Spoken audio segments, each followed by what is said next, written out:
Hey folks, and welcome to my thoughts on a manga. And our manga for today is Leiji, probably butchered that, Matsumoto's Captain Harlock, the Classic Collection 1 by the Seven Seas, Seven Seas Publisher. Yeah, Seven Seas Publisher. Alright, now there is,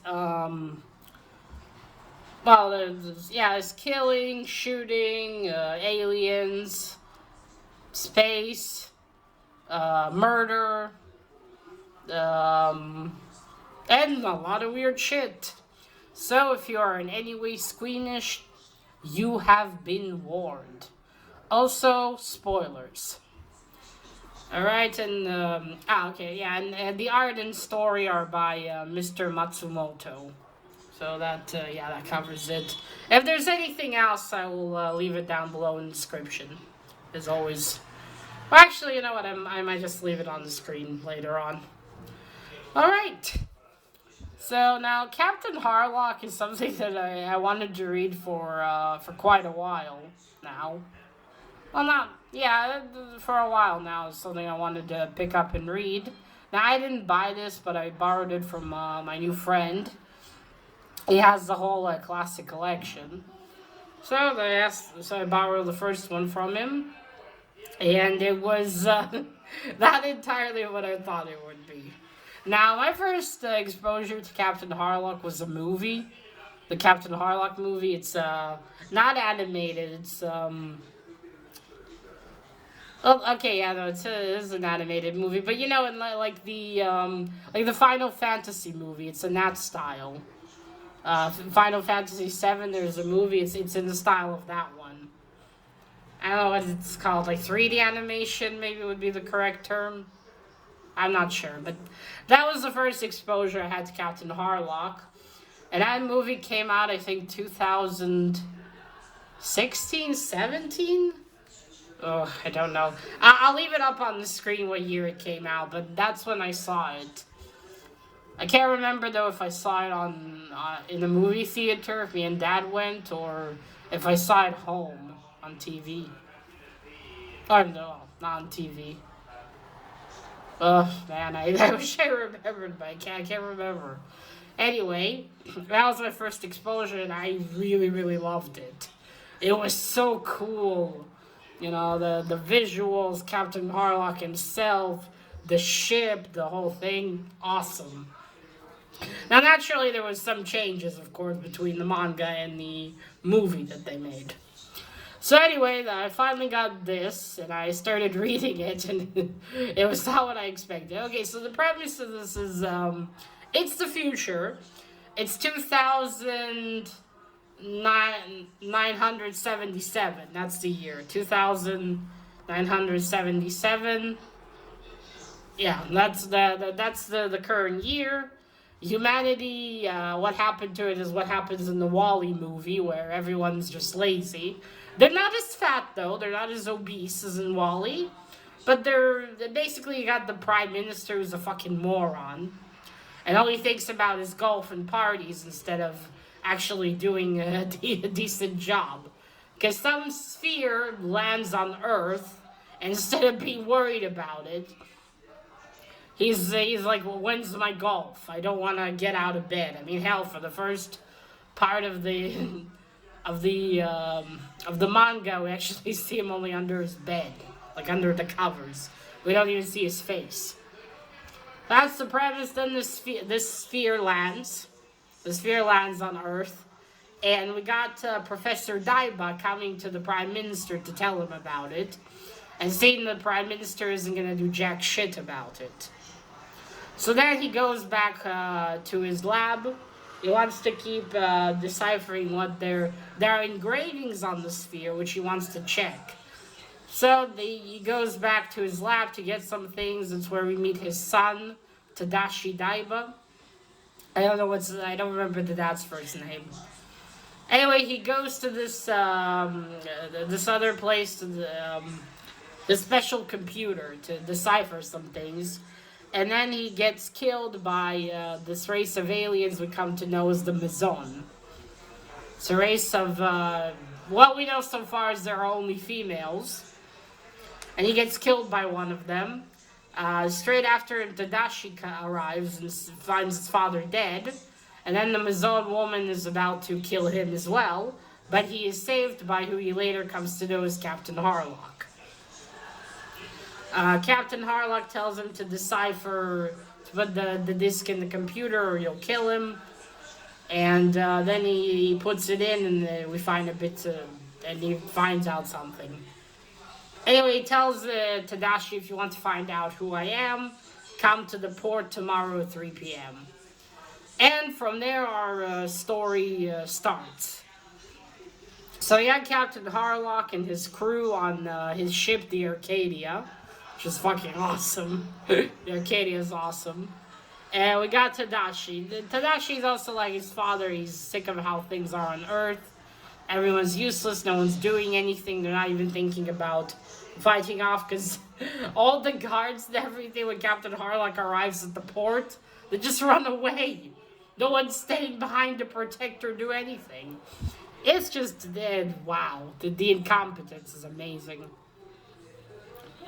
Anyway, from there, Tadashi decides, after some more things happened, and his dad's best friend is also a professor who does decipher what the signs on the sphere mean. It seems that the Mazon have been on planet Earth for not centuries, thousands of years. They go back to the time of the Mayans. That's something. After the friend is killed, he presses this button that Captain Harlock gave him, and he is taken to the ship Arcadia and he joins the crew. Then they go on to these not adventures, but they keep trying to figure out more stuff about the Mazon. Who are they? What do they want from Earth? And the story ends, and we find out a bit about Captain Harlock too, and the story ends with them about to go and fight. Not about to go and fight. Oh yeah, they're about to go to Venus, I think it was. Yeah, Venus. Because there's a base of the Mazon. And they realize they're going to have to go and just fight them, because if they get to Earth, it's all over. So yeah, that's about it. It's like 400 pages. A lot happens here. But it was surprisingly very easy to go through it. I just breezed through this one. It was interesting, but in some ways it was a little bit disappointing. Because Captain Harlock is cool, but the way things work on his ship is kind of hilarious. Because when Tadashi gets there, like some of the sailors are drunk, some are just suddenly lying and sleeping. No one seems to really do anything, and I was thinking along with Tadashi, he just left a group of incompetent dickheads and just joined another one, basically. But then when there's an emergency, they need to fight, everyone sobers up and goes to it. And Captain Harlock tells him, you see, in my ship there's one rule. Well, there's more than one rule, but the main rule is you do what you need to do when you need to do it, But the rest of the time, you can do what you want. You can sleep whenever you want. You can get drunk. That's how things work here, and that makes Tadashi feel better or something. And, it makes him feel better or something. But it's like, how would that work? Imagine, what if someone couldn't be sobered up or was, that hungover you couldn't wake them up in the moment where there was, you needed to attack or you needed to maneuver quickly. In reality, that would not work. And I was thinking back to the movie, the ship Harlock runs in the movie runs tight. Everyone's doing their job. There's no such thing as, lying and just getting drunk. It's just, I suppose maybe it's meant to be comedic, but it's just the fuck? What the hell's going on? And the first mate of Captain Harlock why is he there? He's useless. What he does most of the time is just play with his model ships or something, or eats noodles. Like, yeah, in a time of need, he does go do something, but I can't help but think that anyone else could have taken that job. He's not like he's a specialist in anything. So, it's such a contrast. It's like, the fuck? What is this? Yeah, there's a lot of weird bits here, like when in some in a few panels, like later on. Okay, they also there's also this character Mai. She's the last of her race. She and Harlock met years ago, and since then she devoted herself to him, the ship, and his crew. We also learned that Harlock had this best friend who doesn't have a name yet. I guess we'll find out in the later what his name is, and there's also this lady, the Queen Emeralds, who was his lover. We find out both of them died because the Mazone tried to trick Harlock by sending a replica of her ship, or making him think that she's there and alive, but he knows she's dead. Yeah, and I don't know how exactly they found out about her. It's a bit weird. But yeah, there's things like that. Well, anyway, there's a point where, there's also Captain Harlock's bird, which I love. I did like it in the movie too. It's this interesting looking bird. It's quite cute, actually. But they constantly tie it its beak because it gets drunk and then starts whining. I don't know. Because at one point, I don't know, some places in the yard where things just seem to move a bit too fast. Like, how did you get from here to there? Yeah, like, bits like that, and sometimes how things work on the ship as well. Now, there are a lot of serious bits in here, but there's also, like, these humorous ones that just are kind of really bizarre. Especially in contrast to the movie. Because I thought that this would be like, like in the movie. Everything would be a lot more serious. I did expect that maybe there would probably be some humorous moments, but yeah, not like this. Not like this, though. It's quite, it's something. But overall, I did enjoy this a lot. It is interesting. And I do want to find out more about Captain Harlock. He really is cool. He's a cool character. But yeah, some really bizarre stuff. Now, it's also, he tells Tadashi, if we ever have a disagreement, you can leave the ship. I won't, I won't say a word against you. You can leave. But then, as another character who's a mate there, Kai, she tells him, yeah, you can leave the ship, but only if Captain Harlock agrees to you leaving. If you just desert, he's going to kill you. And I was like, okay. Something. Yeah. Now, there is a story at the end of here where it's also Captain Harlock, but he's got a completely different team, crew, I mean. And he's got a completely different crew. And he's protecting Earth because Earth doesn't have any women. But it does have men down there. Then the ship of researcher ladies, which I thought again were the Mizoon, but they weren't, suddenly appear and he kills them all and blows their ship. But then they think they made a mistake, and then they find out that a distress signal was sent from the ship and a lot more women are coming. And then Harlock also destroys those ships, but he destroyed them in a way that lets the women escape, and then they're all stuck on Earth, and now they're gonna repopulate it with these men. And his own crew leave in order to, because they also want to have families. And then it's just Harlock and his ship, not the Arcada. And then the ship, it looks like the ship used to be a woman before. Or at least it's got the mind of a woman. Yeah, that was bizarre as well. A lot of weird shit, which I love weird shit, but this was really something. But yeah, it's just, how different it is from the movie, which obviously in movies gotta make changes, of course, in things. It's not gonna be the same. Because in the movie, the council on Earth is not useless; they just can't find a solution to save Earth.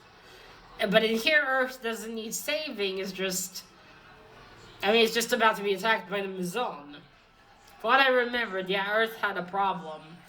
Now, in the movie, Tadashi is actually named Logan, and his character is different. But yeah, but overall, I was interested. I do want to continue reading. I want to find out what happens with the Mazon. Who are they? Why have they come to Earth if they've already been there before? What is their purpose? Is Harlock going to be able to defeat them? And another question that was raised: are the Mazon and the humans, do they have a symbiotic relationship? Do they need each other? Because the Mizan look like they're botanical kind of aliens. Kind of like maybe Groot, but not exactly. Yeah, a lot of questions. A lot of interest, really. I would like to continue reading this. I will borrow the other two from my friend. And also there's actually a new Captain Harlock. It's a series, mangas too, that started in 2017, which it's got the same writer, but it's gonna be a different artist. Oh shit! I didn't show you any of the art. My bad. Blabbering here for 16 minutes. So this is the art style. This is the best friend. Okay, just a second. It's a heavy one. Now this is Tadashi. And this is the Mazon woman who tries to kill him. They look very much human. We have yet to see their form. Now I do like the art style, not everywhere, but it is well done. It's interesting also that Tadashi looks like a different version of Captain Harlock, basically. This is the Prime Minister right there. Oh, he's a twat. And, okay, here we go. This is Captain Harlock, and this is his pet bird. As you can see, Tadashi just looks like a younger version of Captain Harlock, without a scar in the eye patch, basically. But yeah, the art, the ship, and the inside of the ship are very well done, I must say. And this is the first mate, as you can see here. So yeah, good art. Didn't like all of it, but most of it I did. It'll be interesting to see what the other artists did with the art. But yeah, that's Captain Harlock. If you if you like space and science fiction, I think you'll enjoy this. At the very least, you might get a laugh out of it. But yeah, all right. So that is it, folks. What was it? Lost my train of thought. Yeah, that is it. Now remember, collect what you're passionate about and share it on YouTube. Bye!